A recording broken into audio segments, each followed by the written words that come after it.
How many of you know of someone in our armed forces?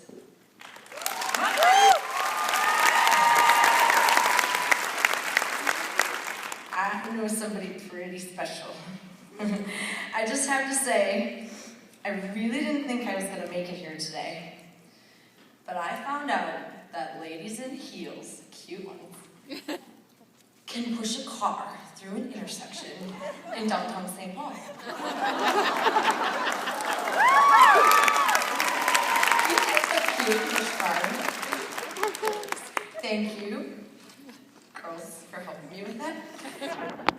Now on to my more.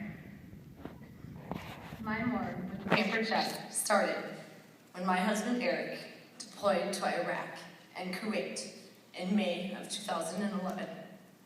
I was a high school, family, and consumer sciences educator and realized that my most important job was to stay home and take care of our 3 small children. Ashlyn, 6, Gavin, 4, and McKenna Gracie, 2. While the decision was difficult and scary to me, I can still hear my director, Lisa, where's Lisa? Lisa Behringer's wise words in my mind. Nicole, fear will always be there, and sometimes you need to face those fears. And you know in your heart already what you want to do. In July, I marched into my principal's office with an angel in my pocket, same angel that got me through that intersection today. I was almost didn't make it here. And requested and was granted a parental leave. I suddenly had taken on the role of mommy, temporary daddy, counselor, and doctor to my son, who was just diagnosed with autism. Plumber? Yes, it did fix the sink when it fell off the wall. Girls in heels can do that too. Lawnmower, garbage person. I still hate this job.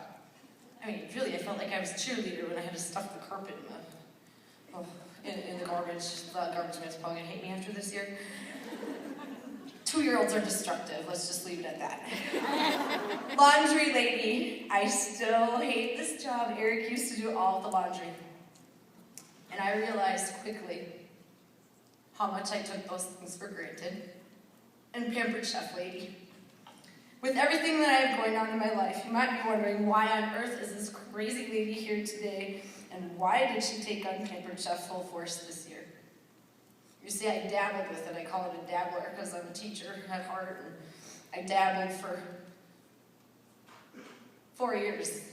My anniversary was just now. There were days when my patience grew thin and I wanted to cry. But every time that happened, I focused my mind on my business. My family was 3 hours from here, so it's really hard to get help when you really need help. When the children cry, as I leave them with their nanny, because they don't understand that when mommy leaves, mommy comes back. When daddy left, daddy still got back.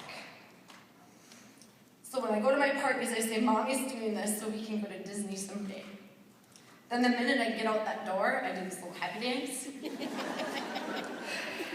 And I really do it. Some of these girls have seen me do it. Because the stress of my business has made me a better mom and a better person, and a lot of you can probably relate to that.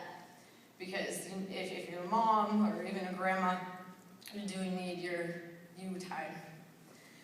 With everything I have going on, I joined the Pampered Chef 4 years ago because I wanted more products and fun money, or entitlements, as my husband Eric would state if he were here today. You see this red dress, these little shoes, yeah, those are my entitlements. So do I coffee, foo-foo coffees. You see, it has opened up so many new doors for me through my business, coupled with deployment. And the help of my husband, he's my biggest Pampered Chef cheerleader, even from Iraq. He was on a dangerous mission, and the very next day, he was checking his computer and checking the team stats. I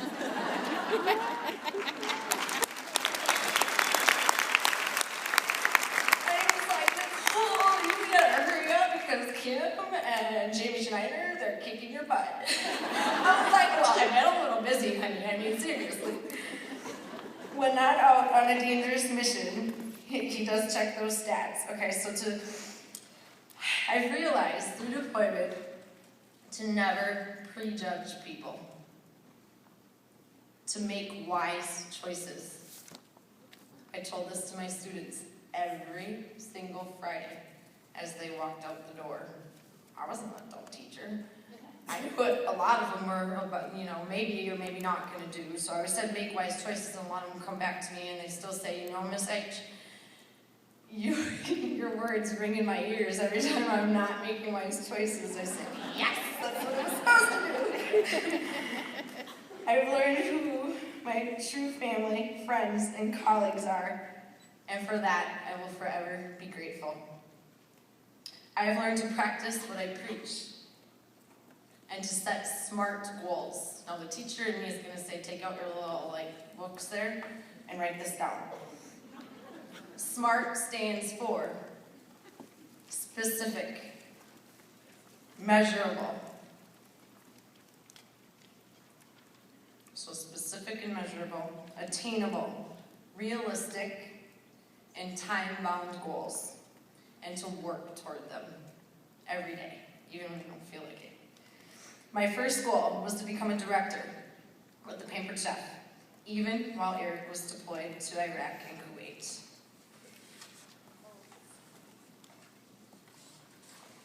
My business has changed my life by allowing me to stay home with my 3 little munchkins and be a parent to them at this crazy time of deployment. I could not have financially stayed home through this year if it would not have been through with my business and the Pampered Chef. And for that, I am so very thankful. I told my husband the other evening via Skype that everything happens for a reason. Though deployment is awful, I never would have taken the risk of staying home had he not gone on his mission. If Eric would not have left, I would not be a director with the Pampered Chef. My dream is that he will be able to cheer me on when I walk across the stage at national conference. Kind of like surprise homecoming. I am such a sap. My mom taught me to be that way. My next goals are to earn my first trip with the Pampered Chef so that when Eric gets home from deployment, I can take him on a honeymoon that we have never ever been on. See, we just went and had kids right away. We didn't go on a honeymoon. We didn't even go camping or anything. I also want to surprise him and become an advanced director by the time he comes home in the late spring. Thank you, Pampered Chef, for opening my eyes to my more. You see, my more was genuinely realized this past November when my 6-year-old daughter Ashley brought home a Thanksgiving project. And you know what, I brought it, but it's not the real thing because the 2-year-old destroyed the real thing. And then the 4-year-old with Asperger's threw it in the garbage because it was bothering him because it wasn't put together. You see, so Ashley and I improvised and got a little something here. You see, she created a thankfully photo frame with her smiling, happy face right in the middle. As I read the frame, and I took it out of her backpack and cried happy tears right in the middle of my kitchen floor. Same place I did a happy dance when I became a director of Pampered Chef. Upon taking it out of that backpack, I realized my selfless little 6-year-old had just stated on the frame that she was thankful for her brother, her sister, for her daddy choosing to go to Iraq to help little children, and for mommy because she chose to stay home with us. That is my more. I'm able to be home and create a new life, and it's not perfect, but it works for my kids, even while their dad is in Iraq.